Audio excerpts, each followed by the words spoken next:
ನಮಸ್ಕಾರ ವೀಕ್ಷಕರೇ, wealth info ಚಾನಲ್ಗೆ ಸ್ವಾಗತ. ನಾನು ನಿಮ್ಮ ಸುಮಂತ್. ನೀವೇನಾದರೂ ನಮ್ಮ ಚಾನಲ್ಗೆ ಹೊಸಬರಾಗಿದ್ದರೆ ನಮ್ಮ ಚಾನಲ್ನ ಪ್ಲೇ ಲಿಸ್ಟಲ್ಲಿ ಹೋಗಿ ನೀವು ಟೆಕ್ನಿಕಲ್ ಅನಾಲಿಸಿಸ್ ಇನ್ ಕನ್ನಡ ಅಂತಿದೆ. ಇದರಲ್ಲಿರ್ತಕ್ಕಂಥ ಎಲ್ಲ ವೀಡಿಯೋಗಳನ್ನ ನೀವು ಒಂದೊಂದಾಗಿ ನೀವು ನೋಡ್ತಾ ಬಂದರೆ ನಾವು ಟೆಕ್ನಿಕಲ್ ಅನಾಲಿಸಿಸ್ನ ಕನ್ನಡದಲ್ಲಿ ಸ್ಟೆಪ್ ಬೈ ಸ್ಟೆಪ್ ನಾವು ಬರ್ತಾಯಿದ್ದೀವಿ. ಆ ಮೂಲಕ ನೀವು ಟೆಕ್ನಿಕಲ್ ಅನಾಲಿಸಿಸ್ನ ಕನ್ನಡದಲ್ಲಿ ನೀವು ಕಲಿಬೋದು ಅಂತೇಳಿ ನಾನು ನಿಮಗೆ ಹೇಳ್ತಾ ಇದ್ದೀನಿ. ಇವತ್ತಿನ ಈ ಒಂದು ವಿಡಿಯೋದಲ್ಲಿ ನಾವು ಟೆಕ್ನಿಕಲ್ ಅನಾಲಿಸಿಸಲ್ಲಿ ಇನ್ನೊಂದು ಇಂಡಿಕೇಟರ್ ಆಗಿರ್ತಕ್ಕಂಥ ಮೂವಿಂಗ್ ಎವರೇಜು ಯಾವ ಥರ ವರ್ಕ್ ಆಗುತ್ತೆ, ಇದನ್ನು ನಾವು ಹೇಗೆ ಅಪ್ಲೈ ಮಾಡಬೇಕು, ಇದರಿಂದ ನಾವು ಏನೇನೆಲ್ಲ ತಿಳ್ಕೊಬೋದು, ಮತ್ತು ಬೇರೆ ಬೇರೆ ಟೈಪ್ಸ್ ಆಫ್ ಮೂವಿಂಗ್ ಎವರೇಜ್ಗಳನ್ನ ನೀವು ನೋಡ್ತಾ ಇರ್ತೀರ. ಅದರಿಂದ ನಾವು ಏನನ್ನ ತಿಳ್ಕೊಬೋದು ಮತ್ತು ಅದು ಹೇಗೆ ಅಪ್ಲೈ ಮಾಡ್ತಾರೆ, ಮೂವಿಂಗ್ ಎವರೇಜನ್ನ ಯೂಸ್ ಮಾಡಿಕೊಂಡು ಹೇಗೆ ಬೈ ಆ್ಯಂಡ್ ಸೆಲ್ ಮಾಡೋದು ಅನ್ನೋದ್ರ ಬಗ್ಗೆ ನಾನು ಡೀಟೇಲಾಗಿ ಆದಷ್ಟು ಎಲ್ಲವನ್ನು ಕೂಡ ನಾನು ಕವರ್ ಮಾಡೋದಕ್ಕೆ ನಾನು ಟ್ರೈ ಮಾಡ್ತಾಯಿದ್ದೀನಿ. ವಿಡಿಯೋವನ್ನು ನೀವು ಸಂಪೂರ್ಣವಾಗಿ ನೋಡಿ ಅಂತೇಳಿ ನಾನು ನಿಮಗೆ ಕೇಳ್ಕೊತಾ ಇದ್ದೀನಿ. ಅದಕ್ಕೂ ಮುಂಚೆ ವೀಕ್ಷಕರೇ, ನೀವೇನಾದರೂ ನಮ್ಮ ಚಾನಲ್ಗೆ ಹೊಸಬರಾಗಿದ್ದರೆ, ನೀವಿನ್ನೂ ಸಬ್ಸ್ಕ್ರೈಬ್ ಆಗಿಲ್ಲ ಅಂತಂದರೆ ಪ್ಲೀಸ್ ಸಬ್ಸ್ಕ್ರೈಬ್ ಆಗಿ ನಮ್ಮನ್ನು ಪ್ರೋತ್ಸಾಹಿಸಿ ಅಂತೇಳಿ ನಾನು ನಿಮಗೆ ಕೇಳ್ಕೊತಾ ಇದ್ದೀನಿ. ನಿಮಗೆ ನಮ್ಮಿಂದ ಸ್ಟಾಕ್ ರೆಕಮೆಂಡೇಷನ್ನ ಪಡೆಯೋ ಆಸಕ್ತಿ ಇದ್ದರೆ ವಿಡಿಯೋ ಕೆಳಗಡೆ ಕಾಣ್ತಕ್ಕಂಥ ಲಿಂಕ್ನ ಉಪಯೋಗಿಸಿ ನೀವು ಅಪ್ಸ್ಟಾಕ್ ಅಥವಾ ಝೀರೋದ ಅಥವಾ ಏಂಜಲ್ ಬ್ರೋಕಿಂಗಲ್ಲಿ ಅಕೌಂಟ್ ಓಪನ್ ಮಾಡೋ ಮೂಲಕ ನಮ್ಮ ಒಂದು ವಾಟ್ಸಪ್ ಗ್ರೂಪ್ಗೆ ನೀವು ಜಾಯ್ನ್ ಆಗ್ಬೋದು. ಯಾರೆಲ್ಲ ನಮ್ಮ ಹತ್ರ ಅಕೌಂಟ್ ಓಪನ್ ಮಾಡ್ತಾರೆ ಅವರಿಗೆ ನಾವು ಮೀಡಿಯಮ್ ಟು ಲಾಂಗ್ ಟರ್ಮ್ ಸ್ಟಾಕ್ನ ನಾವು ರೆಕಮೆಂಡ್ ಮಾಡ್ತೀವಿ. ಯಾವಾಗ ಬೈ ಮಾಡಬೇಕು ಮತ್ತು ಯಾವಾಗ ಸೆಲ್ ಮಾಡಬೇಕು ಅನ್ನೋದು ಕೂಡ ನಾವೇ ಅಪ್ಡೇಟ್ ಮಾಡ್ತೀವಿ. ಹಾಗೆ ನೀವೇನಾದರೂ ನಮ್ಮ ಒಂದು ಟೆಲಿಗ್ರಾಮ್ ಚಾನಲ್ಗೆ ಜಾಯ್ನ್ ಆಗಿಲ್ಲ ಅಂತಂದರೆ ಜಾಯ್ನ್ ಆಗ್ಬೋದು. ನಾವು ಶೇರ್ ಮಾರ್ಕೆಟ್ ರಿಲೇಟೆಡ್ ಇನ್ಫಾರ್ಮೇಷನ್ನ ನಾವು ಕನ್ನಡದಲ್ಲಿ ತಿಳಿಸಿ ಹೇಳ್ತಕ್ಕಂಥ ಒಂದು ಪ್ರಯತ್ನವನ್ನು ನಮ್ಮ ಒಂದು ಟೆಲಿಗ್ರಾಮ್ ಮೂಲಕ ಮಾಡ್ತಾ ಇದ್ದೀವಿ ಅಂತೇಳಿ ನಾನು ನಿಮಗೆ ಹೇಳ್ತಾ ಇದ್ದೀನಿ. ನೀವು ಭಾಳ ಸಾರಿ ಕೇಳಿರ್ತೀರ moving average, simple moving average, exponential moving average, ಏನಿದು ಮೂವಿಂಗ್ ಎವರೇಜ್ ಅಂತೇಳಿ ನಾವು ಡೀಟೇಲಾಗಿ ನಾವು ನೋಡ್ತಾ ಬರೋಣ. ಟೆಕ್ನಿಕಲ್ ಇಂಡಿಕೇಟರ್ಸ್ಗಳಲ್ಲಿ ಮೂವಿಂಗ್ ಎವರೇಜು ಕೂಡ one of the technical indicator ನಾವು ಭಾಳ ಸಾರಿ ಯೂಸ್ ಮಾಡ್ತಾ ಇರ್ತೀವಿ. ನೀವು ಭಾಳ ಜನರು ಕೂಡ ಇದನ್ನು ಯೂಸ್ ಮಾಡ್ತಾರೆ. ತುಂಬ ಹಳೆ ಇಂಡಿಕೇಟರ್ಗಳಲ್ಲಿ ಈ ಒಂದು ಇಂಡಿಕೇಟರ್ ಕೂಡ ಒಂದು ಮೂವಿಂಗ್ ಎವರೇಜು. ಇದರಲ್ಲಿ ನಮಗೆ ಎರಡು ಟೈಪ್ಸ್ ಆಫ್ ಇಂಡಿಕೇಟರ್ಸ್ ಬರ್ತವೆ, ಸಿಂಪಲ್ ಮೂವಿಂಗ್ ಎವರೇಜು ಮತ್ತು ಎಕ್ಸ್ಪೋನೆನ್ಷಿಯಲ್ ಮೂವಿಂಗ್ ಎವರೇಜ್ ಅಂತೇಳಿ. ಸೊ ಬೇಸಿಕಲಿ ಈ ಒಂದು ಮೂವಿಂಗ್ ಎವರೇಜು ಏನನ್ನು ತೋರಿಸುತ್ತೆ, ಏನನ್ನು ಇದು ಇಂಡಿಕೇಟ್ ಮಾಡುತ್ತೆ, ಇದರಿಂದ ನಮ್ಗೆ ಏನು ಗೊತ್ತಾಗುತ್ತೆ ಅಂತಂದರೆ ಪ್ರೈಸ್ ಮೂಮೆಂಟ್ನ ನಾವು ಇದನ್ನು ತಿಳ್ಕೊಬೋದು. ಪ್ರೈಸು ಯಾವ ಥರ ಮೂವ್ ಆಗ್ತಾಯಿದೆ ಅನ್ನೋದನ್ನು ನಾವು ಈ ಒಂದು ಮೂವಿಂಗ್ ಎವರೇಜ್ ಇಂಡಿಕೇಟರ್ಸಿಂದ ನಾವು ತಿಳ್ಕೊಬೋದಾಗಿದೆ. ಈ ಒಂದು ಮೂವಿಂಗ್ ಎವರೇಜನ್ನ ಬೇಸಿಕಲಿ ಭಾಳಷ್ಟು ಜನ ಇದರಲ್ಲಿ ಬೇರೆ ಬೇರೆ ಟೈಪ್ಸ್ ಆಫ್ ಮೂವಿಂಗ್ ಎವರೇಜ್ಗಳು ಬರ್ತವೆ, ನಿಮ್ಗೆ ಗೊತ್ತಾಗ್ತಾ ಹೋಗುತ್ತೆ. ಇಲ್ಲಿ 5 days, 10 days moving average, 21 days, 20 days, 50 days, 100 days, 200 days moving average, ಅದನ್ನು ಏನಕ್ಕೆ ಯೂಸ್ ಮಾಡ್ತಾರೆ ಅನ್ನೋದು ಕೂಡ ನಾನು ನಿಮಗೆ ಇಲ್ಲಿ ಮುಂದೆ ಹೇಳ್ತಾ ಹೋಗ್ತೀನಿ. ಅದೇ ಥರ ನಾವು ಈ ಒಂದು ಮೂವಿಂಗ್ ಎವರೇಜನ್ನ ನಾವು ಕಲಿಯೋ ಮೂಲಕ ನಾವು ಈ ಒಂದು ಸ್ಟಾಕ್ದು ಟ್ರೆಂಡನ್ನು ಕೂಡ ನಾವು ಕಂಡುಹಿಡಿಬೋದು. ಏನಪ್ಪ ಟ್ರೆಂಡ್ ಅಂತಂದರೆ ಇವತ್ತಿನ ದಿನ ಈ ಒಂದು ಸ್ಟಾಕು ಅಪ್ ಟ್ರೆಂಡಲ್ಲಿದೆನೋ ಅಥವಾ ಡೌನ್ ಟ್ರೆಂಡಲ್ಲಿದೆನೋ ಅನ್ನೋದು ಕೂಡ ನಮಗೆ ಗೊತ್ತಾಗ್ತಾ ಹೋಗುತ್ತೆ ಈ ಒಂದು ಮೂವಿಂಗ್ ಎವರೇಜನ್ನ ನಾವು ತಿಳ್ಕೊಳ್ಳೋ ಮೂಲಕ. ಅದೇ ಥರ ನಮಗೆ ಈ ಒಂದು ಮೂವಿಂಗ್ ಎವರೇಜ್ ಬಂದ್ಬಿಟ್ಟು ಯಾವ ಥರ ವರ್ಕ್ ಆಗುತ್ತೆ ಅಂತಂದರೆ ಇದ್ರು ಸಪೋರ್ಟ್ ಮತ್ತು ರೆಸಿಸ್ಟೆನ್ಸ್ ಥರ ಇದು ನಿಮಗೆ ಹೆಲ್ಪ್ ಮಾಡುತ್ತೆ. ಇವಾಗ ನೀವು ಇಂಟ್ರಾಡೇ ಆಗಿರ್ಬೋದು ಅಥವಾ ನೀವು ಶಾರ್ಟ್ ಟರ್ಮ್ಗೆ ನೀವು ನೋಡ್ತಾ ಇದ್ದರೆ ಸ್ಟಾಕ್ ಎಲ್ಲಿ ನಿಮಗೆ ಸಪೋರ್ಟ್ ತೊಗೊಳ್ಬೋದು ಅಂತಂದರೆ ಮೂವಿಂಗ್ ಎವರೇಜ್ಗಳು ಬಂದ್ಬಿಟ್ಟು ನಿಮಗೆ ಸಪೋರ್ಟ್ ಮತ್ತು ರೆಸಿಸ್ಟೆನ್ಸ್ ಥರ ಇವು ವರ್ಕ್ ಆಗ್ತವೆ. ನೀವು ಸೆಲ್ ಮಾಡಬೇಕಂತ ಮಾಡ್ಕೊಂಡಿದ್ರೆ ಸ್ಟಾಕ್ ಮೇಲೆ ಹೋಗ್ತಾ ಇದ್ದಾಗ ಯಾವಾಗ ಇದು ಹತ್ರ ಈ ಒಂದು ಮೂವಿಂಗ್ ಎವರೇಜ್ ಹತ್ರ ಲೈನ್ ಹತ್ರ ಇರುತ್ತೋ ಆವಾಗ ನೀವು ಬೇಕಿದ್ರೆ ಸೆಲ್ ಮಾಡ್ಬೋದು. ಬೈ ಮಾಡಬೇಕಂತ ಮಾಡ್ಕೊಂಡಿದ್ರೆ ಇದು ಯಾವಾಗ ಮೂವಿಂಗ್ ಎವರೇಜ್ ಹತ್ರ ಬರುತ್ತೋ ಆವಾಗ ಬೇಕಿದ್ರೆ ನೀವು ಬೈ ಮಾಡೋದಕ್ಕೆ ಇದು ನಿಮ್ಗೊಂದು ಒಳ್ಳೆ ಪ್ರೈಸು. ಇವಾಗ ನಾವು ಮೂವಿಂಗ್ ಎವರೇಜ್ ಬಂದ್ಬಿಟ್ಟು ಒಂದು ಲೈನ್ ಥರ ವರ್ಕ್ ಆಗ್ತಾ ಹೋಗುತ್ತೆ. ಇವಾಗ ಸ್ಟಾಕ್ಸ್ಗಳು, ಕ್ಯಾಂಡಲ್ಸ್ಗಳು ಇಲ್ಲೆಲ್ಲೋ ಇರ್ತವೆ, ಹಿಂಗೆ ಈ ಥರ ಬರ್ತವೆ ಹೋಗ್ತವೆ. ಆವಾಗ ಇದೊಂದು ಲೈನ್ ಬಂದ್ಬಿಟ್ಟು ಇವಾಗ ಸಪೋಸ್ ಇದು 50 ಡೇಸ್ದು ಸಿಂಪಲ್ ಮೂವಿಂಗ್ ಎವರೇಜ್ ಅಥವಾ ಎಕ್ಸ್ಪೋನೆನ್ಷಿಯಲ್ ಮೂವಿಂಗ್ ಎವರೇಜ್ ಅಂತ ಅಂದ್ಕೊಂಡು ಎಕ್ಸಾಂಪಲ್ ಲೈನು ಇಲ್ಲಿ ಬರುತ್ತೆ. ಇದು ಸಪೋರ್ಟ್ ಥರ ವರ್ಕ್ ಆಗುತ್ತೆ. ಇಲ್ಲಿಂದ ಬಂದು ಮತ್ತೆ ಈ ಒಂದು ಸ್ಟಾಕ್ ಮತ್ತೆ ಮೂವ್ ಆಗೋದಕ್ಕೆ ಸ್ಟಾರ್ಟ್ ಆಗುತ್ತೆ. ಸೊ ಆವಾಗ ಈ ಒಂದು ಲೈನ್ ಏನಿದೆಯಲ್ಲ ಇದು ಸಪೋರ್ಟ್ ಥರ ವರ್ಕ್ ಆಗುತ್ತೆ. ಅದೇ ಥರ ಇವಾಗ ಕೆಳಗಡೆಯಿಂದ ಇದೇನಾದರೂ ಸ್ಟಾಕ್ ಮೇಲೆ ಬರ್ತಾ ಇತ್ತಂದರೆ ಕ್ಯಾಂಡಲ್ಸ್ಗಳನ್ನ ನಾವು ಇಲ್ಲಿ ನೋಡ್ತಾ ಇರ್ತೀವಿ. ಈ ಥರ ಇಲ್ಲಿ ಮತ್ತೆ ಇಲ್ಲಿ ಟಚ್ ಆಗುತ್ತೆ ಈ ಥರ, ಆಮೇಲೆ ಮತ್ತೆ ಇದು ರಿವರ್ಸ್ ಆಗುತ್ತೆ ಅಂತಂದರೆ ಆವಾಗ ಈ ಒಂದು ಮೂವಿಂಗ್ ಎವರೇಜ್ ಲೈನ್ ಬಂದ್ಬಿಟ್ಟು ರೆಸಿಸ್ಟೆನ್ಸ್ ಥರನೂ ಕೂಡ ಇದು ಆ್ಯಕ್ಟ್ ಆಗುತ್ತೆ. ಸೊ ಈ ಥರ ಈ ಒಂದು ಮೂವಿಂಗ್ ಎವರೇಜ್ನ ಭಾಳ ಕಾರಣಗಳಿಂದನೂ ಕೂಡ ಇದನ್ನು ಯೂಸ್ ಮಾಡ್ತಾರೆ. ಕೇವಲ ಮೂವಿಂಗ್ ಎವರೇಜ್ ಮಾತ್ರ ಇದು ಕಂಪ್ಲೀಟಾಗಿ ನಿಮಗೆ ರಿಸಲ್ಟ್ ಕೊಡೋದಿಲ್ಲ, ಮತ್ತು ಬೇರೆ ಬೇರೆ ಇಂಡಿಕೇಟರ್ಸ್ಗಳನ್ನು ನಾವು ಮೂವಿಂಗ್ ಎವರೇಜ್ ಜೊತೆ ಹಾಕಿದಾಗ ನಮಗೆ ಒಂದು ಒಳ್ಳೆಯ ರಿಸಲ್ಟ್ನು ಕೂಡ ನಾವು ನೋಡ್ಬೋದು. ಅದನ್ನು ನಾವು ಮುಂಬರುವ ವೀಡಿಯೋಗಳಲ್ಲಿ ನಾವು ನೋಡ್ತಾ ಹೋಗೋಣ. ಮೂವಿಂಗ್ ಎವರೇಜ್ ಸ್ಟ್ರಾಟಜಿಸ್ಗಳಲ್ಲಿ ಬೇಸಿಕಲಿ ಮೂವಿಂಗ್ ಎವರೇಜ್ನ ಬಂದ್ಬಿಟ್ಟು ನಾವು ಈ ಒಂದು ಸ್ಟಾಕ್ದು ಟ್ರೆಂಡು, ಪ್ರೈಸ್ ಮೂಮೆಂಟ್ನ ನಾವು ನೋಡೋದಕ್ಕೆ ನಾವು ಇದನ್ನು ಉಪಯೋಗಿಸ್ತೀವಿ. ಮತ್ತು ಸ್ಟಾಕ್ದು ಟ್ರೆಂಡ್ ಇವಾಗ ಅಪ್ ಟ್ರೆಂಡಲ್ಲಿದೆ ಅಥವಾ ಡೌನ್ ಟ್ರೆಂಡಲ್ಲಿದೆ ಅನ್ನೋದು ಕೂಡ ನಾವು ಈ ಒಂದು ಮೂವಿಂಗ್ ಎವರೇಜ್ನ ಯೂಸ್ ಮಾಡ್ಕೊಂಡು ನಾವು ತಿಳ್ಕೊಬೋದು. ಅದೇ ಥರ ಈ ಒಂದು ಮೂವಿಂಗ್ ಎವರೇಜ್ ಬಂದ್ಬಿಟ್ಟು ನಮಗೆ ಸಪೋರ್ಟ್ ಮತ್ತು ರೆಸಿಸ್ಟೆನ್ಸ್ ಥರನೂ ಕೂಡ ಇದು ವರ್ಕ್ ಆಗುತ್ತೆ. ಸೊ ಈ ಥರ ನಾವು ಈ ಒಂದು ಮೂವಿಂಗ್ ಎವರೇಜ್ ನಾವು ಯೂಸ್ ಮಾಡ್ಬೋದು. ನಮಗೆ ಮೂವಿಂಗ್ ಎವರೇಜಲ್ಲಿ ನಮಗೆ ಸಿಂಪಲ್ ಮೂವಿಂಗ್ ಎವರೇಜ್ ಅಂತ ಬರುತ್ತೆ ಮತ್ತು ಎಕ್ಸ್ಪೋನೆನ್ಷಿಯಲ್ ಮೂವಿಂಗ್ ಎವರೇಜ್ ಅಂತ ಬರುತ್ತೆ. ನಾನು ನಿಮ್ಗೆ ಇಲ್ಲಿ ಇವಾಗ ಮೊದಲೇ ಹೇಳಿಬಿಡ್ತೀನಿ. ಸಿಂಪಲ್ ಮೂವಿಂಗ್ ಎವರೇಜ್ನ ನೀವೇನಾದರೂ ಲಾಂಗ್ ಟರ್ಮ್ಗೆ ನೀವು ಮೂವಿಂಗ್ ಎವರೇಜ್ನ ನೀವು ಯೂಸ್ ಮಾಡ್ತಾ ಇದ್ದರೆ ಆವಾಗ ನೀವು ಸಿಂಪಲ್ ಮೂವಿಂಗ್ ಎವರೇಜ್ನ ನೀವು ಯೂಸ್ ಮಾಡ್ಬೋದು. ಇಲ್ಲ ಅಂತಂದರೆ ನೀವು ಎಕ್ಸ್ಪೋನೆನ್ಷಿಯಲ್ ಮೂವಿಂಗ್ ಎವರೇಜ್ನ ನೀವು ಯೂಸ್ ಮಾಡ್ಬೋದು. ಈ ಒಂದು ಮೂವಿಂಗ್ ಎವರೇಜಲ್ಲಿ ನಮಗೆ ಇದು ಎವರೇಜ್ ಅನ್ನೋದು ಯಾವ ಥರ ವರ್ಕ್ ಆಗುತ್ತೆ ಅಂತೇಳಿ ನಾವು ನೋಡ್ತಾ ಹೋಗೋಣ. ಆವಾಗ ನಿಮಗೆ ಸಿಂಪಲ್ ಮೂವಿಂಗ್ ಎವರೇಜ್ಗಳು ಯಾವ ಥರ ವರ್ಕ್ ಆಗುತ್ತೆ ಅಥವಾ ಈ ಒಂದು ಮೂವಿಂಗ್ ಎವರೇಜ್ ಲೈನ್ ಏನಿದೆ ಅಲ್ಲ ಅದು ಯಾವ ಥರ ಪ್ಲಾಟ್ ಆಗುತ್ತೆ ಅನ್ನೋದು ಕೂಡ ನಿಮಗೆ ಗೊತ್ತಾಗುತ್ತೆ. ಇವಾಗ ಲೈನ್ ಇದೆ, ಇದು ಮೇಲೆ ಹೋಗ್ತಾ ಇರುತ್ತೆ, ಕೆಳಗಡೆ ಹೋಗ್ತಾ ಇರುತ್ತೆ, ಇದು ಯಾವ ಥರ ಯಾವ ಒಂದು ಬೇಸಿಸ್ ಮೇಲೆ ಈ ಒಂದು ಮೂವಿಂಗ್ ಎವರೇಜ್ ಲೈನು ಹೋಗುತ್ತೆ ಅನ್ನೋದು ಕೂಡ ನಾನು ನಿಮ್ಗೆ ಹೇಳ್ತೀನಿ. ಫಸ್ಟ್ ನಾನು ನಿಮಗೆ ಎವರೇಜ್ ಅಂದರೆ ಏನಂತ ನಾನು ನಿಮ್ಗೆ ಹೇಳ್ತೀನಿ. ಅದಾದಮೇಲೆ ನಾವು ಸೇಮ್ ಇದನ್ನೇ ನಾವು ಚಾರ್ಟ್ಗಳಲ್ಲಿ ಅಪ್ಲೈ ಮಾಡ್ತಾ ಹೋಗೋಣ. ಆವಾಗ ನಿಮಗೆ ಗೊತ್ತಾಗುತ್ತೆ ಯಾವ ಥರ ನಾವು ಮೂವಿಂಗ್ ಎವರೇಜ್ನ ನಾವು ಯೂಸ್ ಮಾಡ್ಬೋದು ಅನ್ನೋದು ಕೂಡ ನಾನು ನಿಮಗೆ ಹೇಳ್ಕೊಡ್ತಾ ಇದ್ದೀನಿ.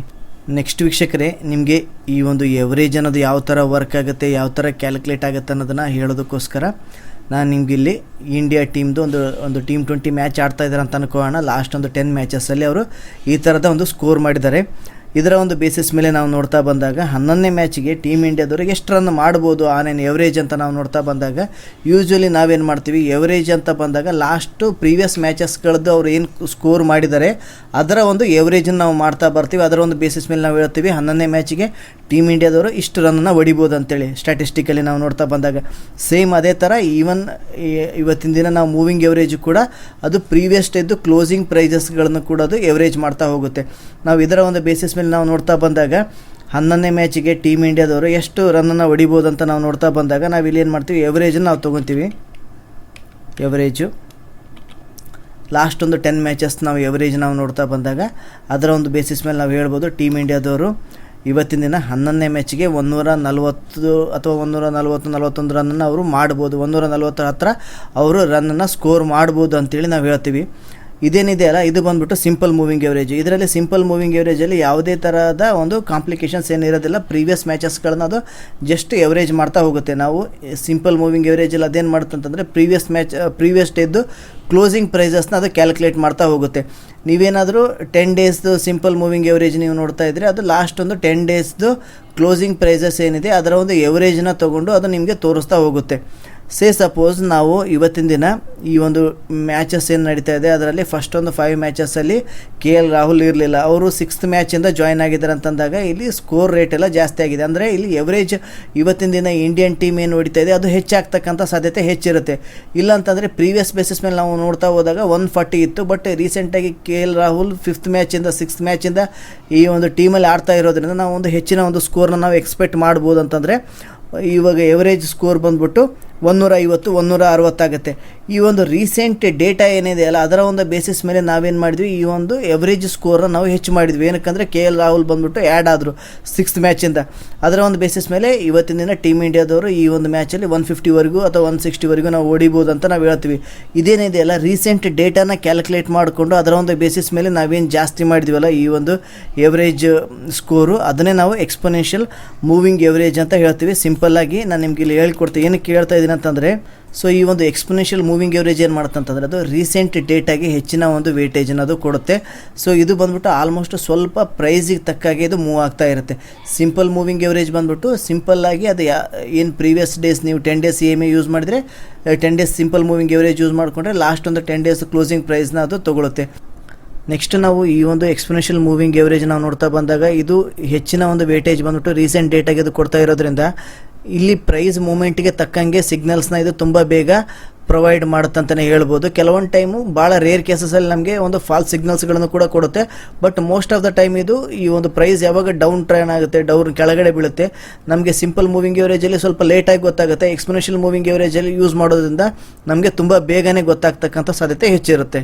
ನೀವೇನಾದರೂ ಶಾರ್ಟ್ ಟರ್ಮು ಮತ್ತು ಮೀಡಿಯಮ್ ಟರ್ಮ್ಗೆ ನೀವು ಸ್ಟಾಕ್ಸಲ್ಲಿ ಬೈ ಆ್ಯಂಡ್ ಸೆಲ್ ಮಾಡ್ತಾಯಿದ್ರೆ ಎಕ್ಸ್ಪೋನೆನ್ಷಿಯಲ್ ಮೂವಿಂಗ್ ಎವರೇಜ್ನ ನೀವು ಯೂಸ್ ಮಾಡಿ.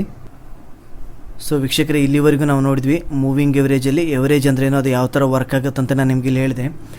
ನೀವು ಭಾಳ ಸಾರಿ ನೀವು ಕೇಳಿರ್ತೀರ, ಈ ನಾರ್ಮಲಾಗಿ ಭಾಳಷ್ಟು ಜನ ಯೂಸ್ ಮಾಡ್ತಕ್ಕಂಥ ಮೂವಿಂಗ್ ಎವರೇಜ್ ನಾವು ನೋಡ್ತಾ ಬಂದಾಗ 9 ಡೇಸ್ ಮೂವಿಂಗ್ ಎವರೇಜ್ ಆಗಿರ್ಬೋದು, ನೆಕ್ಸ್ಟು 20 ಡೇಸ್ ಮೂವಿಂಗ್ ಎವರೇಜು, ಅದಾದಮೇಲೆ 50 days moving average, 100 days moving average, next 200 days moving average. ಈ ಒಂದು 9 ಡೇಸ್ ಏನಕ್ಕೆ 20 ಡೇಸ್ ಏನಕ್ಕೆ ಯೂಸ್ ಮಾಡ್ತಾರೆ, 50 ಡೇಸೇ ಏನಕ್ಕೆ ತೊಗೊಳ್ಬೇಕನ್ನೋದು ನಿಮ್ಗೆ ಗೊತ್ತಾಗಿದ್ದೇನೆ ಯಾವಾಗಾದರೂ? ಏನಕ್ಕೆ ಈ ಒಂದು 50 ಡೇಸೇ ತೊಗೊತಾರೆ, 100 ಡೇಸ್ ತೊಗೊತಾರೆ, 20 ಡೇಸ್ ತೊಗೊತಾರೆ, ಇನ್ನು ಸ್ವಲ್ಪ ಜನ 5 ಡೇಸ್ನೂ ಕೂಡ ಯೂಸ್ ಮಾಡ್ತಾರೆ. ನಾವು ಇದರಲ್ಲಿ ಯಾವುದು ಕರೆಕ್ಟು, ಅವರೇ ಕರೆಕ್ಟು ಇವ್ರು ರಾಂಗ್ ಅಂತ ಹೇಳೋಕ್ಕಾಗೋದಿಲ್ಲ. ಯಾರ್ಯಾರಿಗೆ ಯಾವ್ದು ವರ್ಕ್ ಆಗ್ತಾ ಇರುತ್ತೆ ಅವರು ಅದನ್ನೇ ಹಿಡ್ಕೊಂಡು ಮುಂದುವರ್ಕೊಂಡು ಹೋಗ್ತಾರೆ. ಅದರ ಒಂದು ಬೇಸಿಸ್ ಮೇಲೆ ಅವರು ಬೈ ಆ್ಯಂಡ್ ಸೆಲ್ ಮಾಡ್ತಾ ಹೋಗ್ತಾರೆ. ಸೊ ನೀವು ಕೂಡ ಅಷ್ಟೇ, ನಿಮಗೆ ಯಾವುದು ಶೂಟೇಬಲ್ ಆಗುತ್ತೆ ಅನ್ನೋದ್ರ ಮೇಲೆ ನೀವು ಕೂಡ ಕಂಟಿನ್ಯೂ ಮಾಡ್ಬೋದು. ಮೂವಿಂಗ್ ಎವರೇಜ್ ಸ್ಟ್ರಾಟಜಿಸ್ಗಳನ್ನು ನಾವು ಮುಂಬರುವ ವೀಡಿಯೋಗಳಲ್ಲಿ ನಾವು ನೋಡ್ತಾ ಹೋಗೋಣ. ಆವಾಗ ನಿಮ್ಗೆ ನಾನು ಹೇಳ್ತಾ ಹೋಗ್ತೀನಿ. ಬೇಸಿಕಲಿ ನಾವು 5 ಡೇಸ್ EMA ಅಂತ ಬಂದಾಗ ಇದರಲ್ಲಿ ಲಾಸ್ಟ್ 5 ಸೆಷನ್ದು ಡೇಟಾನ ನಾವು ತೊಗೊತೀವಿ. 5 ಸೆಷನ್ ಅಂತಂದರೆ 1 ವೀಕ್ ಅಂತೇಳಿ ನಾವು ಕನ್ಸಿಡರ್ ಮಾಡ್ತೀವಿ. ಸೊ ಅದೇ ಥರ ಈ ಒಂದು 9 ಡೇಸ್ದು EMA ನಾವು ನೋಡ್ತಾ ಬಂದಾಗ, ಇವಾಗ ನೀವು 10ನೇ ದಿನ ಇವತ್ತು ಟ್ರೇಡ್ ಮಾಡ್ತಾ ಇದ್ದೀರಾ ಅಂತಂದಾಗ ನೀವು 9 ಡೇಸ್ EMA ಹಾಕಿದ್ದೀರಾ. ಇವತ್ತಿನ ದಿನ ಈ ಒಂದು ಪ್ರೈಸ್ ಎಲ್ಲಿ ಬರ್ಬೋದು ಅಂತ ನಾವು ನೋಡ್ತಾ ಬಂದಾಗ ಅದೇನು ಮಾಡುತ್ತೆ, ಲಾಸ್ಟ್ ಒಂದು 9 ಡೇಸ್ದು ಪ್ರೈಸಸ್ನ ಕ್ಯಾಲ್ಕುಲೇಟ್ ಮಾಡಿಕೊಂಡು ನಿಮಗೆ ತೋರಿಸ್ತಾ ಹೋಗುತ್ತೆ. 9 ಡೇಸ್ ಅಂತಂದಾಗ ನಾವು ಇದರಲ್ಲಿ 2 ವೀಕ್ ಡೇಟಾ ನಾವು ಯೂಸ್ ಮಾಡ್ತೀವಿ. 2 ವೀಕ್ಸ್ದು ಡೇಟ್ ಅಂತ ನಾವು ಕನ್ಸಿಡರ್ ಮಾಡ್ತೀವಿ. ಅದೇ ಥರ 20 ಡೇಸ್ EMA ನೀವು ನೋಡಿರ್ತೀರ. 21 ಡೇಸ್ EMAನು ಕೂಡ ಭಾಳಷ್ಟು ಜನ ಯೂಸ್ ಮಾಡ್ತಾ ಇರ್ತಾರೆ. 21 ಡೇಸ್ ಏನನ್ನಾದರೂ ರೆಪ್ರೆಸೆಂಟ್ ಮಾಡ್ತಂತಂದರೆ 1 ಮಂತ್ ಡೇಟಾ. ಸೊ 1 ಮಂತಲ್ಲಿ ನಮಗೆ 20 ರಿಂದ 21 ಟ್ರೇಡಿಂಗ್ ಸೆಷನ್ಸ್ಗಳು ನಮಗೆ ಸಿಗ್ತವೆ. 9 ಆದರೂ ಯೂಸ್ ಮಾಡ್ಬೋದು ಅಥವಾ 10 ಆದರೂ ಯೂಸ್ ಮಾಡ್ಬೋದು. ಇಲ್ಲಿ 20 ಆದರೂ ಯೂಸ್ ಮಾಡ್ಬೋದು ಅಥವಾ 21 ಆದರೂ ಯೂಸ್ ಮಾಡ್ಬೋದು. ಅದೇ ಥರ 50 ಮತ್ತು 55 ಕೂಡ ತುಂಬ ಚೆನ್ನಾಗಿ ವರ್ಕ್ ಆಗುತ್ತೆ ಭಾಳಷ್ಟು ಜನಕ್ಕೆ. ಇಲ್ಲಿ 50-55 ಅಂತಂದರೆ ನಮಗೆ ಬೇಸಿಕಲಿ 1 ಕ್ವಾರ್ಟರ್ ಡೇಟಾ ಅಥವಾ 1 ಕ್ವಾರ್ಟರಲ್ಲಿ ನಮಗೆ 50 ರಿಂದ 55 ಸೆಷನ್ಸ್ಗಳು ನಮಗೆ ಸಿಗ್ತವೆ. ಅದರ ಒಂದು ಬೇಸಿಸ್ ಮೇಲೆ ನಾವು ಪ್ರೈಸ್ ಮೂವ್ಮೆಂಟ್ ಯಾವ ಥರ ಹೋಗ್ಬೋದು ಅಂತೇಳಿ ನಾವು ಕ್ಯಾಲ್ಕುಲೇಟ್ ಮಾಡ್ದೇ ನಾವು ಈ ಒಂದು 55 ಮೂವಿಂಗ್ ಎವರೇಜ್ ಅಂತ ಕರಿತೀವಿ. ನೀವು 6 ಮಂತ್ಸ್ ಡೇಟಾ ಸಿಗುತ್ತೆ 100ಅಲ್ಲಿ ನಮಗೆ. ಅದೇ ಥರ 200 ಮೂವಿಂಗ್ ಎವರೇಜ್ ಬಂದುಬಿಟ್ಟು 1 ಇಯರ್ದು. ಸೊ ಇವಾಗ ನಿಮ್ಗೆ ಗೊತ್ತಾಗಿರ್ಬೋದು 5 ಡೇಸ್ ಏನಕ್ಕೆ ಯೂಸ್ ಮಾಡ್ತಾರೆ, 9 ಡೇಸೇ ಏನಕ್ಕೆ ಅಂತಂದರೆ 21 ಡೇಸೇ ಏನಕ್ಕೆ ಅಂತೇಳಿ ನಿಮ್ಗೆ ಆಲ್ರೆಡಿ ಗೊತ್ತಾಗಿದೆ ಅಂತ ಅನ್ಕೊತೀನಿ. ಸೊ ನಾರ್ಮಲಿ ನೀವು ಈ ಒಂದು ಮೂವಿಂಗ್ ಎವರೇಜನ್ನ ನೀವು ಡ್ರಾ ಮಾಡಿದಾಗ ಸ್ಟಾಕ್ಸ್ಗಳಲ್ಲಿ ನೀವು ಅಪ್ಲೈ ಮಾಡಿದಾಗ ನಿಮ್ಮ ಒಂದು ಚಾರ್ಟಲ್ಲಿ ಅದು ಈ ಥರ ಲೈನ್ಗಳು ಬರ್ತಾ ಹೋಗುತ್ತೆ. ಇವಾಗ ನಾವು 2021 ಯೂಸ್ ಮಾಡಿದಾಗ ಅದಾದಮೇಲೆ ನೆಕ್ಸ್ಟ್ ಇವಾಗ ನಾವು 50 ಡೇಸ್ ಅಂತ ನಾವು ತೊಗೋಣ. 50 ಡೇಸ್ದು EMA ಅಥವಾ 50 ಅಥವಾ 55 ಡೇಸ್ದು EMA. ಸೊ ಅದಾದಮೇಲೆ ನೀವು ನೋಡ್ಬೋದು ಇಲ್ಲಿ 200 ಡೇಸ್ ಈ ಥರ ಬರ್ತಾ ಹೋಗುತ್ತೆ. ಸೊ ಯಾವುದಾದ್ರೂ ಸ್ಟಾಕು ಈ ಒಂದು 20 ಡೇಸ್ ಮೇಲೆ ಅದು ಟ್ರೇಡ್ ಆಗ್ತಾ ಇತ್ತಪ್ಪ ಅಂತಂದರೆ, ಓಕೆ 20 ಡೇಸ್ ಮೇಲೆ ಇತ್ತು. ಅದೇ ಥರ 50 ಡೇಸ್ EMA ಮೇಲೇನೂ ಕೂಡ ಅದು ಟ್ರೇಡ್ ಆಗ್ತಾಯಿತ್ತು ಮತ್ತು 200 ಡೇಸ್ ಮೇಲೇನೂ ಕೂಡ ಅದು ಟ್ರೇಡ್ ಆಗ್ತಾಯಿತ್ತು ಅಂದರೆ ನಾವು ಈ ಒಂದು ಸ್ಟಾಕ್ ಬಂದುಬಿಟ್ಟು ಅಪ್ ಟ್ರೆಂಡಲ್ಲಿದೆ ಅಂತ ಕರಿತೀವಿ. ನೆಕ್ಸ್ಟು ಅದೇ ಥರ ಯಾವುದಾದ್ರೂ ಒಂದು ಸ್ಟಾಕು ಈ ಒಂದು 200 ಡೇಸ್ EMAಕ್ಕಿಂತ ಕೆಳಗಡೆನೇ ಇತ್ತು ಮತ್ತು 50 ಡೇಸ್ EMAಗಿಂತನೂ ಕೂಡ ಕೆಳಗಡೆ ಇತ್ತು ಮತ್ತು ಅದೇ ಥರ 20 ಡೇಸ್ EMAಗಿಂತನೂ ಕೆಳಗಡೆ ಅದು ಟ್ರೇಡ್ ಆಗ್ತಾಯಿತ್ತು ಅಂದರೆ ಇದನ್ನು ನಾವು ಇವತ್ತಿನ ದಿನ ಸ್ಟಾಕ್ ಬಂದುಬಿಟ್ಟು ಡೌನ್ ಟ್ರೆಂಡಲ್ಲಿದೆ ಅಂತೇಳಿ ನಾವು ಕರಿತೀವಿ. ಅದೇ ಥರ ಈ ಒಂದು ಸ್ಟಾಕ್ ಬಂದುಬಿಟ್ಟು 20 ಡೇಸ್ ಇಂಥ ಕೆಳಗಡೆ ಬಂದು 50 ಡೇಸ್ ಮೇಲೆ ಇತ್ತಪ್ಪ ಅಂತಂದರೆ ನಾವು ಇವತ್ತಿನ ದಿನ ಸ್ಟಾಕ್ ಬಂದುಬಿಟ್ಟು ಲಾಂಗ್ ಟರ್ಮಲ್ಲಿ ಅಪ್ ಟ್ರೆಂಡಲ್ಲಿದೆ, ಶಾರ್ಟ್ ಟರ್ಮಲ್ಲಿ ಈ ಒಂದು ಸ್ಟಾಕ್ ಬಂದುಬಿಟ್ಟು ಡೌನ್ ಟ್ರೆಂಡಲ್ಲಿದೆ ಅಂತೇಳಿ ನಾವು ಕರಿತೀವಿ. ನೆಕ್ಸ್ಟು ಯಾವುದಾದ್ರೂ ಒಂದು ಸ್ಟಾಕು ಇವಾಗ 20 ಡೇಸ್ನ ಬ್ರೇಕ್ ಮಾಡಿ ಮತ್ತೆ ಕೆಳಗಡೆ ಬಂತಪ್ಪ ಅಂತಂದರೆ ಅದು 50 ಡೇಸ್ EMA ಹತ್ರ ಅದು ಸಪೋರ್ಟ್ ತೊಗೊಳುತ್ತೆ. ಮತ್ತು ಯಾವಾಗ ಇದು ಸಪೋರ್ಟ್ ಇಲ್ಲೂ ಕೂಡ 50 ಡೇಸ್ನೂ ಕೂಡ ಅದು ಬ್ರೇಕ್ ಆಯ್ತಪ್ಪ ಅಂತಂದರೆ ಅದು 200 ಡೇಸ್ EMA ಹತ್ರ ಅದು ಸಪೋರ್ಟ್ ತೊಗೊಂಡು ಮತ್ತೆ ಮೂವ್ ಆಗ್ತಕ್ಕಂಥ ಚಾನ್ಸಸ್ ಇರುತ್ತೆ. ಇದನ್ನು ಕೂಡ ಬ್ರೇಕ್ ಆಯ್ತಪ್ಪ ಅಂದರೆ ಇದು ಕಂಪ್ಲೀಟ್ ಈ ಒಂದು ಸ್ಟಾಕ್ ಬಂದುಬಿಟ್ಟು ಡೌನ್ ಟ್ರೆಂಡಲ್ಲಿದೆ ಅಂತಲೇ ಹೇಳ್ಬೋದು.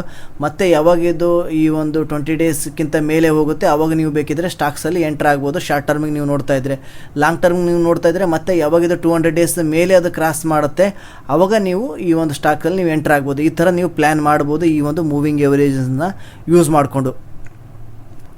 ನೆಕ್ಸ್ಟ್ ವೀಕ್ಷಕರೇ, ನಾವು ಕೆಲವೊಂದು ಟೈಮ್ ಏನಾಗ್ತಾ ಇರುತ್ತೆ, ನಿಮಗೆ ಮೂವಿಂಗ್ ಎವರೇಜ್ ಎಲ್ಲೋ ಇಲ್ಲೇ ಇರುತ್ತೆ. ನೀವು ಮೀಡಿಯಮ್ ಟರ್ಮ್ಗೆ ನೀವು ಈ ಒಂದು ಸ್ಟಾಕ್ನ ಬೈ ಮಾಡಬೇಕಂತ ಮಾಡಿದ್ರೆ ಅಂತ ಅನ್ಕೊಳ್ಳೋಣ. ನಾನು ಹೇಳೋದು ನೀವು ಸ್ವಲ್ಪ ಚೆನ್ನಾಗಿ ಕೇಳಿ.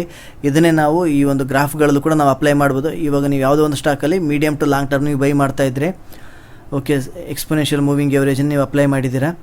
ಸೊ ಇದು ಮೂವಿಂಗ್ ಎವರೇಜ್ ಲೈನ್ ಇಲ್ಲಿದೆ. ಸ್ಟಾಕ್ ಏನಾದರೂ ಇಲ್ಲೇನಾದರೂ ಟ್ರೇಡ್ ಆಗ್ತಾ ಇತ್ತಪ್ಪ ಅಂದರೆ ಆದಷ್ಟು ಬೈ ಮಾಡೋದನ್ನು ಅವಾಯ್ಡ್ ಮಾಡಿ ಅಂತೇಳಿ ನಿಮಗೆ ಹೇಳ್ತಾ ಇದ್ದೀನಿ. ಏನಕ್ಕಂದರೆ ಇಲ್ಲಿ ಭಾಳ ದೊಡ್ಡ ಗ್ಯಾಪ್ ಇದೆ ಇವೆರಡರ ಮಧ್ಯೆ. ನೀವು ಈ ಒಂದು ಸ್ಟಾಕಲ್ಲಿ ನೀವು ಮೀಡಿಯಮ್ ಟು ಲಾಂಗ್ ಟರ್ಮ್ಗೆ ನೀವು ಬೈ ಮಾಡಬೇಕಂತ ಮಾಡ್ಕೊಂಡಿದ್ರೆ ಯಾವಾಗಿದು ಈ ಒಂದು ಸ್ಟಾಕು ಮತ್ತೆ ಕೆಳಗಡೆ ಬಂದು ಯಾವಾಗಿದು 50 ಡೇಸ್ EMA ಹತ್ರ ಬರುತ್ತೋ ಆವಾಗ ನೀವು ಈ ಒಂದು ಸ್ಟಾಕಲ್ಲಿ ಎಂಟ್ರ್ ಆಗಿ ಅಂತೇಳಿ ನಾನು ನಿಮಗೆ ಹೇಳ್ತಾ ಇದ್ದೀನಿ. ಅದೇ ಥರ ನೀವು ಶಾರ್ಟ್ ಟರ್ಮ್ಗೆ ನೋಡ್ತಾ ಇದ್ದೀರಿ, ಸ್ವಿಂಗ್ ಟ್ರೇಡಲ್ಲಿ ನೀವು ನೋಡ್ತಾ ಇದ್ದೀರಿ ಅಂತಂದರೆ ಯಾವಾಗ ಈ ಒಂದು ಸ್ಟಾಕ್ ಬಂದುಬಿಟ್ಟು 20 ಅಥವಾ 21 ಡೇಸ್ EMA ಹತ್ರ ಬರುತ್ತೋ ಆವಾಗ ನೀವು ಈ ಒಂದು ಸ್ಟಾಕಲ್ಲಿ ಬೈ ಮಾಡೋದಕ್ಕೆ ನೀವು ಟ್ರೈ ಮಾಡಿ. ಇದು ಅಪ್ ಟ್ರೆಂಡಲ್ಲಿ ಇರಬೇಕು ಅಂತಂದರೆ ಮತ್ತೆ ಕೆಳಗಡೆ ಇತ್ತಪ್ಪ ಅಂದರೆ ಬೈ ಮಾಡಬೇಡಿ. ಮತ್ತು ಇದು ಯಾವಾಗ 20 ಡೇಸ್ದು EMAನ ಬ್ರೇಕ್ ಮಾಡಿಕೊಂಡು ಮೇಲೆ ಹೋಗುತ್ತೆ ಆವಾಗ ನೀವು ಬೈ ಮಾಡಬೇಕಾಗತ್ತೆ. ಮತ್ತು ಇಲ್ಲೂ ಕೂಡ ಅಷ್ಟೇ, ಇದು ತುಂಬ ದೂರ ಇತ್ತು, ಎಲ್ಲೋ ಇತ್ತು ಈ ಒಂದು ಸ್ಟಾಕು. 20 ಡೇಸ್ EMI ಮೇಲೆ ಇದೆ, ಇದು ಯಾವಾಗೂ ಕೂಡ ಅಪ್ ಟ್ರೆಂಡಲ್ಲಿದೆ.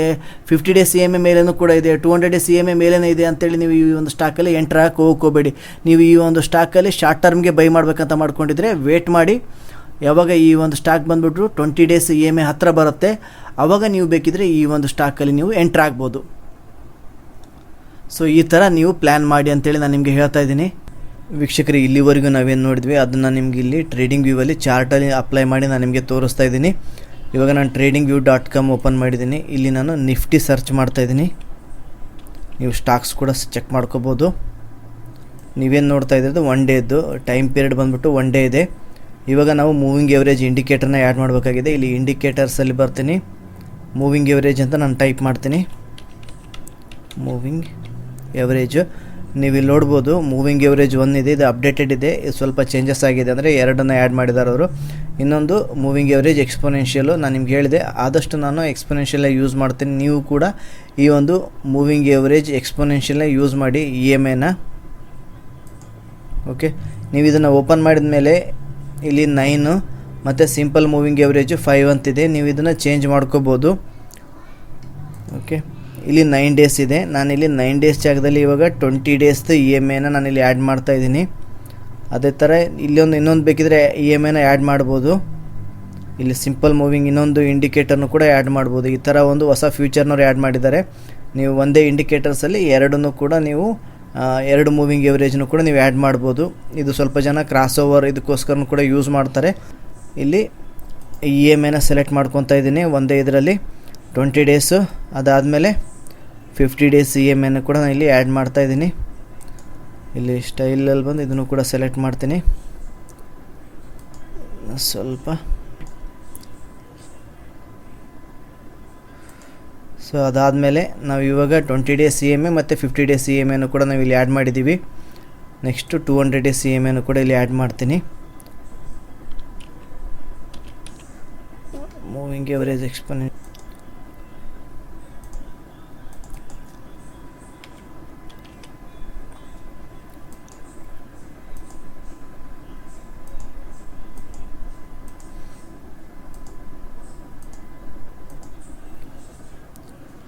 ಸೊ ಇವಾಗ ನಾವು ನೋಡ್ತಾ ಬಂದಾಗ ನಿಫ್ಟಿ ಟ್ರೆಂಡು ನಾವು ಮುಂಚೆ ಇಲ್ಲೇ ಸ್ವಲ್ಪ ಹಿಂದಕ್ಕೆ ಹೋದಾಗ ನೀವು ಹೇಳ್ಬೋದು ಇಲ್ಲಿ ಬೇಕಿದ್ದರೆ ಯಾವಾಗ ಇದು 21 ಡೇಸು 50 ಡೇಸ್ನೂ ಕೂಡ ಕ್ರಾಸ್ ಮಾಡುತ್ತೆ. ಅದಾದಮೇಲೆ 200 ಡೇಸ್ ಮೂವಿಂಗ್ ಎವರೇಜನ್ನು ಕೂಡ ಕ್ರಾಸ್ ಮಾಡಿತ್ತು. ಆವಾಗ ನೀವು ಈ ಒಂದು ಪಾಯಿಂಟಲ್ಲಿ ನೀವು ಹೇಳ್ಬೋದು ಇವಾಗ ನಿಫ್ಟಿ ಬಂದ್ಬಿಟ್ಟು ಅಪ್ ಟ್ರೆಂಡಲ್ಲಿದೆ ಅಂಥೇಳಿ. ಅದೇ ಥರ ಇಲ್ಲೂ ಕೂಡ ಅಷ್ಟೇ, ಮತ್ತೆ ಒಂದು ಸಾರಿ ಸಪೋರ್ಟ್ ತೊಗೊಂತು 200 ಡೇಸ್ ಮೂವಿಂಗ್ ಎವರೇಜಲ್ಲಿ ನಿಫ್ಟಿ ಕೆಳಗಡೆ ಬಿದ್ದು ಅದಾದಮೇಲೆ ಮತ್ತೆ ಅಪ್ ಟ್ರೆಂಡಲ್ಲಿದೆ. ಸೊ ಯಾವಾಗ ಈ ಒಂದು 20 ಡೇಸ್ ಸ್ಟಾಕ್ ಆಗಿರ್ಬೋದು ಅಥವಾ ಇಂಡೆಕ್ಸ್ ಆಗಿರ್ಬೋದು 20 ಡೇಸ್ EMI 50 ಡೇಸ್ EMI ಮತ್ತು 200 ಡೇಸ್ EMI ಮೇಲೆ ಅದು ಯಾವಾಗ ಟ್ರೇಡ್ ಆಗ್ತಾ ಇರುತ್ತೆ ಆವಾಗ ನಾವು ಹೇಳ್ಬೋದು ಇವತ್ತಿನ ದಿನ ಇಂಡೆಕ್ಸ್ ಅಥವಾ ನಿಫ್ಟಿ ಬಂದ್ಬಿಟ್ಟು ಅಪ್ ಟ್ರೆಂಡಲ್ಲಿದೆ ಅಂಥೇಳಿ. ಅದೇ ಥರ ನಾವು ನೋಡ್ತಾ ಬಂದಾಗ ಸೊ ಇವತ್ತಿನ ದಿನ ನಿಫ್ಟಿ ಬಂದ್ಬಿಟ್ಟು 20 ಡೇಸ್ EMIಗಿಂತ ಕೆಳಗಡೆ ಟ್ರೇಡ್ ಆಗ್ತಾ ಇದೆ, 200 ಡೇಸ್ EMIಗಿಂತ ಕೆಳಗಡೆ ಟ್ರೇಡ್ ಆಗ್ತಾ ಇದೆ, 50 ಡೇಸ್ EMIಗಿಂತನೂ ಕೂಡ ಕೆಳಗಡೆ ಟ್ರೇಡ್ ಆಗ್ತಾ ಇರೋದ್ರಿಂದ ನಾವು ಹೇಳ್ಬೋದು ಇವತ್ತಿನ ದಿನ ನಿಫ್ಟಿ ಬಂದ್ಬಿಟ್ಟು ಡೌನ್ ಟ್ರೆಂಡಲ್ಲಿದೆ ಅಂಥೇಳಿ. ಮತ್ತು ಇದು ಯಾವಾಗ ಅಪ್ ಟ್ರೆಂಡಲ್ಲಿ ಆಗುತ್ತಂದರೆ ಇದು ಮತ್ತೆ ಯಾವಾಗ ಇದು 20 ಡೇಸ್ EMIನ ಮತ್ತೆ ಯಾವಾಗ ಕ್ರಾಸ್ ಮಾಡುತ್ತೆ ಮತ್ತು 50 ಡೇಸ್ ಕ್ರಾಸ್ ಮಾಡುತ್ತೆ 200 ಡೇಸ್ನ ಕ್ರಾಸ್ ಮಾಡಿ ಮೇಲೆ ಹೋಗುತ್ತೆ ಆವಾಗ ನಾವು ಹೇಳ್ಬೋದು ಈ ಒಂದು ನಿಫ್ಟಿ ಬಂದ್ಬಿಟ್ಟು ಅಪ್ ಟ್ರೆಂಡಲ್ಲಿದೆ ಅಂಥೇಳಿ. ಸೊ ಇವಾಗಿನ ಟ್ರೆಂಡ್ ಬಂದ್ಬಿಟ್ಟು ಕಂಪ್ಲೀಟಾಗಿ ನಿಫ್ಟಿ ಡೌನ್ ಟ್ರೆಂಡಲ್ಲಿದೆ, ಎಲ್ಲವನ್ನು ಕೂಡ ಅದು ಬ್ರೇಕ್ ಮಾಡಿ ಕೆಳಗಡೆ ಹೋಗ್ತಾ ಇದೆ. ನೆಕ್ಸ್ಟು ನಾನು ಇಲ್ಲಿ ಸ್ಟಾಕ್ಸ್ಗಳನ್ನ ನಾವು ನೋಡ್ತಾ ಬಂದಾಗ ನಾವು SBI ಸ್ಟೇಟ್ ಬ್ಯಾಂಕ್ ಆಫ್ ಇಂಡಿಯಾನ ತೊಗೊತಾ ಇದ್ದೀನಿ. 20 ಡೇಸು ಮತ್ತು 50 EMIನ ಯೂಸ್ ಮಾಡಿಕೊಂಡು ಕೂಡ ನಮಗೆ ಬೈಯಿಂಗ್ ಆ್ಯಂಡ್ ಸೆಲ್ಲಿಂಗ್ ಅಪಾರ್ಚುನಿಟಿ ಕೂಡ ಸಿಗ್ತವೆ. ಶಾರ್ಟ್ ಟರ್ಮ್ ಅಥವಾ ಮೀಡಿಯಮ್ ಟು ಲಾಂಗ್ ಟರ್ಮ್ವರೆಗೆ ನೀವು ನೋಡ್ತಾ ಇದ್ದರೆ ಯಾವಾಗ ಈ ಒಂದು 20 ಡೇಸ್ EMI 50 ಡೇಸ್ EMIನ ಕ್ರಾಸ್ ಓವರ್ ಮಾಡುತ್ತೋ ಈ ಒಂದು ಗ್ರೀನ್ ಕ್ಯಾಂಡಲ್ ಎಲ್ಲಿ ಫಾರ್ಮ್ ಆಗುತ್ತಲ್ಲ ಅದರ ಮೇಲೆ ನಾವು ಬೈ ಮಾಡಬೇಕಾಗತ್ತೆ. ಸ್ಟಾಪ್ ಲಾಸ್ ಬಂದ್ಬಿಟ್ಟು ಈ ಒಂದು ಲೈನ್ ಏನಿದೆಯಲ್ಲ ಇದು ಬಂದ್ಬಿಟ್ಟು ನಮ್ಮದು ಸ್ಟಾಪ್ ಲಾಸ್ ಆಗಿರುತ್ತೆ, ಎಲ್ಲಿ ಕ್ರಾಸ್ ಓವರ್ ಮಾಡಿರುತ್ತೆ ಅದು ನಮಗೆ ಸ್ಟಾಪ್ ಲಾಸ್ ಆಗಿರುತ್ತೆ. ಸೊ ಈ ಥರ ನಾವು ಬೈಯಿಂಗ್ ಅಪಾರ್ಚುನಿಟೀಸ್ನು ಕೂಡ ನಾವು ಹುಡುಕ್ಬೋದು ಮೂವಿಂಗ್ ಎವರೇಜನ್ನ ಯೂಸ್ ಮಾಡಿಕೊಂಡು. ಸೊ ನೀವೇನಾದರೂ ಇಲ್ಲಿ ಬೈ ಮಾಡಿದ್ರಪ್ಪ ಅಂತಂದರೆ ಇಲ್ಲಿ ಹೆಂಗೆ ಕಂಟಿನ್ಯೂ ಆಗ್ತಾ ಇದೆ. ಸೊ ಯಾವಾಗಿದು ಮತ್ತೆ ಇದು 20 ಡೇಸ್ದು EMIನ ಯಾವಾಗ ಕಂಪ್ಲೀಟಾಗಿ ಬ್ರೇಕ್ ಮಾಡ್ತಲ್ಲ ಆವಾಗ ನೀವು ಬೇಕಿದ್ರೆ ಒಂದು ಸ್ವಲ್ಪ ಪ್ರಾಫಿಟ್ನ ನೀವು ಬುಕ್ ಮಾಡ್ಕೋಬೋದು. ಮತ್ತು ಯಾವಾಗ ಅದು 50 ಡೇಸ್ EMIಯನ್ನು ಕೂಡ ಅದು ಕೆಳಗಡೆ ಬ್ರೇಕ್ ಆಗುತ್ತೆ, ಆವಾಗ ನೀವು ಬೇಕಿದ್ರೆ ಕಂಪ್ಲೀಟಾಗಿ ಎಕ್ಸಿಟ್ ಆಗ್ಬೋದು. ಈ ಥರನೂ ಕೂಡ ಪ್ಲ್ಯಾನ್ ಮಾಡ್ಬೋದು. ಇಲ್ಲ ಅಂತಂದರೆ ಮತ್ತೆ ನೀವು ಇನ್ನೊಂದು ಸಾರಿ ಕ್ರಾಸ್ ಓವರ್ ಆಗೋದಕ್ಕೂ ಕೂಡ ನೀವು ವೇಟ್ ಮಾಡ್ಬೋದು, ಆವಾಗ ನೀವು ಕಂಪ್ಲೀಟಾಗಿ ಎಕ್ಸಿಟ್ ಆಗ್ಬೋದು. ಅಂತಂದರೆ ಇವಾಗ ನೀವು ಇಲ್ಲಿ ಬೈ ಮಾಡಿರ್ತೀರ, ಎಲ್ಲಿ ಸೆಲ್ ಮಾಡ್ಬೇಕಂತಂದರೆ ಮತ್ತು ಈ ಒಂದು 20 ಡೇಸ್ EMA ಯಾವಾಗ 50 ಡೇಸ್ EMAಯಿಂದ ಮೇಲಿಂದ ಮತ್ತೆ ಕೆಳಗಡೆ ಎಲ್ಲಿ ಕ್ರಾಸ್ ಮಾಡ್ತಂದರೆ ಇಲ್ಲಿ ಬೈ ಮಾಡಿರ್ತೀರ, ಇಲ್ಲಿ ನೀವು ಸೆಲ್ ಮಾಡಬೇಕಾಗತ್ತೆ. ಈ ಥರ ನೀವು ಈ ಒಂದು ಮೂವಿಂಗ್ ಎವರೇಜ್ನ ಯೂಸ್ ಮಾಡಿಕೊಂಡು ನಾವು ಕ್ರಾಸ್ ಓವರ್ ಬೇಸಿಸ್ ಮೇಲೂ ಕೂಡ ಭಾಳಷ್ಟು ಜನ ಬೈಯಿಂಗ್ ಆ್ಯಂಡ್ ಸೆಲ್ಲಿಂಗ್ ಮಾಡ್ತಾರೆ. ನೀವೇನಾದರೂ ಲಾಂಗ್ ಟರ್ಮ್ಗೆ ನೋಡ್ತಾ ಇರ್ತೀರಂದರೆ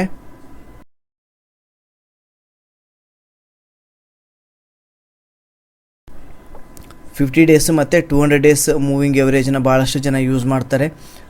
50 ಡೇಸು ಮತ್ತು 150 ಡೇಸ್ನು ಕೂಡ ಭಾಳಷ್ಟು ಜನ ಯೂಸ್ ಮಾಡ್ತಾರೆ. ಅದೆಲ್ಲ ಅವ್ರವ್ರಿಗೆ ಯಾವ ಥರ ವರ್ಕ್ ಆಗುತ್ತೆ ಅನ್ನೋದ್ರ ಮೇಲೆ ಅದು ಡಿಪೆಂಡ್ ಆಗಿರುತ್ತೆ. ನೆಕ್ಸ್ಟ್ ನೀವೇನಾದರೂ ಲಾಂಗ್ ಟರ್ಮ್ಗೆ ನೀವು ನೋಡ್ತಾ ಇದ್ದರೆ ನೀವು 50 ಡೇಸ್ EMA ಮತ್ತು 200 ಡೇಸ್ EMAನ ಯೂಸ್ ಮಾಡಿಕೊಂಡು ಕೂಡ ನೀವು ಬೈಯಿಂಗ್ ಆ್ಯಂಡ್ ಸೆಲ್ಲಿಂಗ್ ಮಾಡ್ಬೋದು. ಈ ಥರ ಒಂದು ಸಿಚುವೇಷನಲ್ಲಿ ಯಾವ ಥರ ಬೈ ಆ್ಯಂಡ್ ಸೆಲ್ ಮಾಡಬೇಕನ್ನೋದು ಕೂಡ ನಾನು ನಿಮ್ಗೆ ಹೇಳ್ತೀನಿ. ಯಾವಾಗ 50 days moving average 200 days moving ಎವರೇಜ್ನ ಈ ಥರ ಕೆಳಗಡೆಯಿಂದ ಮೇಲೆ ಕ್ರಾಸ್ ಮಾಡುತ್ತೆ, ಆವಾಗ ನಾವು ಬೈ ಮಾಡಬೇಕಾಗತ್ತೆ ಈ ಒಂದು ಪ್ಲೇಸಲ್ಲಿ. ಸೊ ಇಲ್ಲಿ ಕ್ರಾಸ್ ಆಗಿದೆ, ಓಕೆ, ಈ ಒಂದು ಪಾಯಿಂಟಲ್ಲಿ. ಅದಾದಮೇಲೆ ನೀವು ಒಂದು ಗ್ರೀನ್ ಕ್ಯಾಂಡಲ್ಗೆ ನೀವು ವೇಟ್ ಮಾಡಬೇಕಾಗತ್ತೆ. ಸೊ ಇಲ್ಲಿ ನಮಗೆ ಗ್ರೀನ್ ಕ್ಯಾಂಡಲ್ ಫಾರ್ಮ್ ಆಯಿತು. ಸೊ ಇದ್ರ ಮೇಲೆ ನೀವು ಬೈ ಮಾಡ್ಬೋದು. ಸ್ಟಾಪ್ ಲಾಸ್ ಬಂದ್ಬಿಟ್ಟು ಎಲ್ಲಿದು ಕ್ರಾಸ್ ಓವರ್ ಮಾಡಿರುತ್ತೆ ಅದು ನಮ್ಮದು ಸ್ಟಾಪ್ ಲಾಸ್ ಆಗಿರುತ್ತೆ. ಅಂದರೆ ಈ ಜಾಗ ಬಂದ್ಬಿಟ್ಟು ನಮ್ಮದು ಸ್ಟಾಪ್ ಲಾಸ್ ಆಗಿರುತ್ತೆ.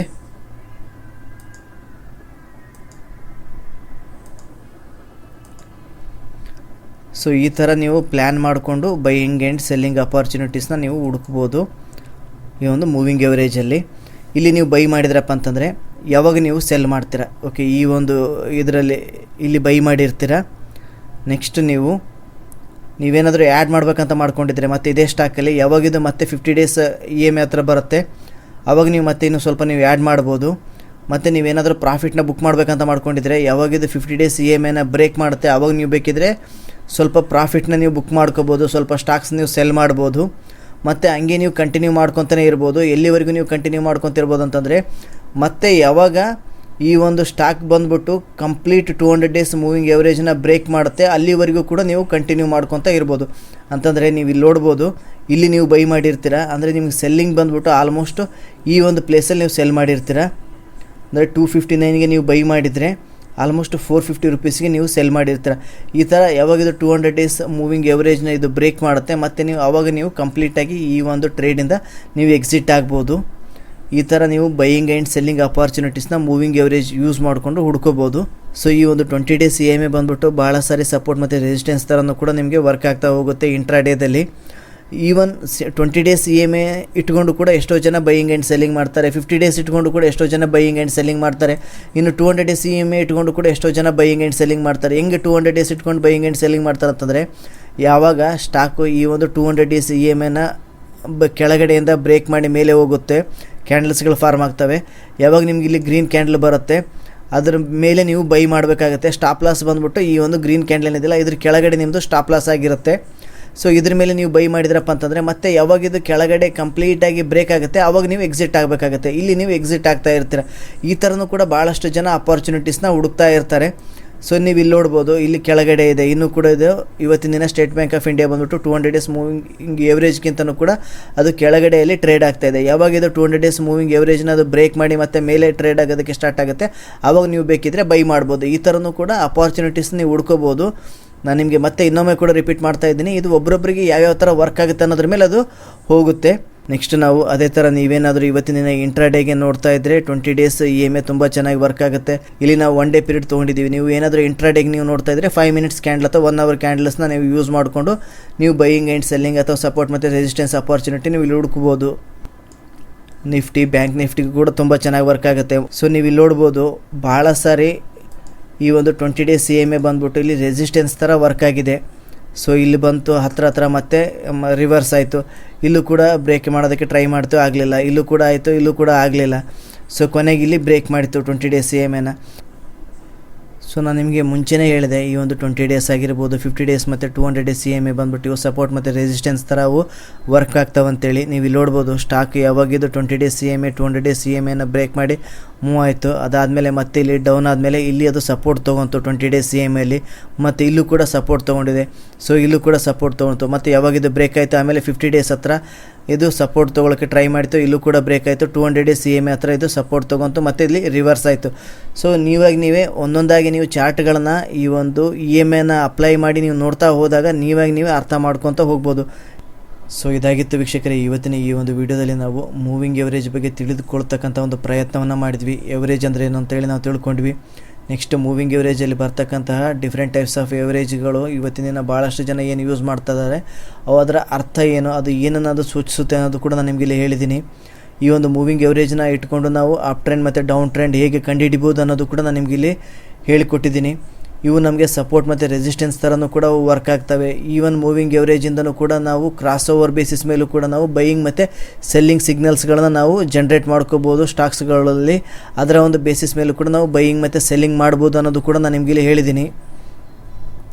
ನೀವೇನಾದರೂ ಇಂಟ್ರಾಡೇಗೆ ಈ ಒಂದು ಮೂವಿಂಗ್ ಎವರೇಜನ್ನ ನೀವು ಯೂಸ್ ಮಾಡ್ತಾಯಿದ್ರೆ 20 ಡೇಸ್ EMA ತುಂಬ ಚೆನ್ನಾಗಿ ವರ್ಕ್ ಆಗುತ್ತೆ. ಇಂಟ್ರಾಡೇಸ್ಗೆ ನೀವು 20 ಡೇಸ್ CMA ಪ್ಲಸ್ ನೀವು ಇಲ್ಲಿ 5 ಮಿನಿಟ್ಸ್ ಅಥವಾ 10 ಮಿನಿಟ್ಸ್ ಕ್ಯಾಂಡಲ್ ನಿಮ್ಗೆ ಯಾವುದು ನಿಮಗೆ ಸರಿ ಹೊಂದುತ್ತೋ ಆ ಒಂದು ಕ್ಯಾಂಡಲ್ನ ಇಟ್ಕೊಂಡು ನೀವು ಬೈಯಿಂಗ್ ಆ್ಯಂಡ್ ಸೆಲ್ಲಿಂಗ್ ಮತ್ತು ಸಪೋರ್ಟ್ ಮತ್ತು ರೆಸಿಸ್ಟೆನ್ಸ್ಗೆ ಇದನ್ನು ನೀವು ಯೂಸ್ ಮಾಡ್ಬೋದು. ಇದ್ರ ಜೊತೆ ನೀವು ಬೇರೆ ಇನ್ನೊಂದೆರಡು ಇಂಡಿಕೇಟರ್ಗಳನ್ನು ಹಾಕಿದಾಗ ನಮಗೆ ಹೆಚ್ಚಿನ ಒಂದು ರಿಸಲ್ಟ್ ಸಿಗ್ತಕ್ಕಂಥ ಸಾಧ್ಯತೆ ಹೆಚ್ಚಿರುತ್ತೆ. ಸೊ ಕೇವಲ ಮೂವಿಂಗ್ ಎವರೇಜೇ ಮಾತ್ರ ನಿಮಗೆ ಯಾವಾಗಲೂ ಕೂಡ ವರ್ಕ್ ಆಗೋದಿಲ್ಲ ಅಂತೇಳಿ ನಾನು ನಿಮಗೆ ಹೇಳ್ತಾ ಇದ್ದೀನಿ. ಸೊ ನಮ್ಮ ಮುಂಬರುವ ದಿನಗಳಲ್ಲಿ ನಾವು ಈ ಒಂದು ಮೂವಿಂಗ್ ಎವರೇಜ್ ಮೇಲೆ ಇರ್ತಕ್ಕಂಥ ಬೇರೆ ಸ್ಟ್ರಾಟಜಿನೂ ಕೂಡ ನಾನು ನಿಮ್ಮ ಮುಂದೆ ಡಿಸ್ಕಸ್ ಮಾಡ್ತಾ ಇದ್ದೀನಿ. ಇಲ್ಲಿವರೆಗೂ ಕೂಡ ನಾನು ನಿಮಗೆ ಹೇಳಿರ್ತಕ್ಕಂಥ ಒಂದು ಮಾಹಿತಿ ನಿಮ್ಗೆ ಉಪಯುಕ್ತವಾಗಿದ್ದರೆ ವಿಡಿಯೋವನ್ನು ನೀವಿನ್ನೂ ಲೈಕ್ ಮಾಡಿಲ್ಲ ಅಂತಂದರೆ ಲೈಕ್ ಮಾಡಿ. ಹಾಗೆ ನಮ್ಮ ಚಾನಲ್ಗೆ ನೀವಿನ್ನೂ ಸಬ್ಸ್ಕ್ರೈಬ್ ಆಗಿಲ್ಲ ಅಂತಂದರೆ ಪ್ಲೀಸ್ ಸಬ್ಸ್ಕ್ರೈಬ್ ಆಗಿ ನಮ್ಮನ್ನು ಪ್ರೋತ್ಸಾಹಿಸಿ ಅಂತೇಳಿ ನಾನು ನಿಮಗೆ ಕೇಳ್ಕೊತಾ ಇದ್ದೀನಿ. Thank you for watching. ಧನ್ಯವಾದಗಳು.